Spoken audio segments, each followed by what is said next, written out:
আপনার ঘরের আর্থিক অবস্থা একদমই খারাপ হয়ে গেছে, শত্রুরা সব পিছনে লেগে আছে। আপনার ঘরের সদস্যদের দিন প্রতিদিন শরীর খারাপ হচ্ছে, শরীর খারাপ ঠিক হচ্ছে না এবং ব্যবসায় লস যাচ্ছে।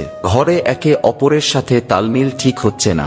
এরকমটা যদি আপনার সাথেও ঘটে থাকে তাহলে শনিবার দিন করুন এই প্রতিকার। 2 দিনের মধ্যেই এর ফলাফল আপনি দেখতে পাবেন। পরীক্ষিত ও প্রমাণিত এই প্রতিকারটি জানার আগে প্রভু শ্রীরামের ভক্তরা মন থেকে একটি লাইক করে কমেন্টে জয় শ্রীরাম লিখে দিন। তো চলুন জেনে নেওয়া যাক। 4টি লাল শুকনো লঙ্কা, কিছুটা হলদে সর্ষে এবং 1 চামচ লবণ নিয়ে একত্রিত করে কাপড়ের একটি পুঁটলি তৈরি করুন।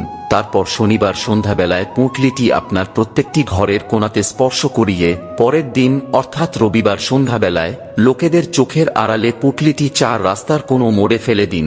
বিশ্বাস রেখে এই প্রতিকারটি করুন, ফল অবশ্যই পাবেন, এটা আমার আশীর্বাদ রইল।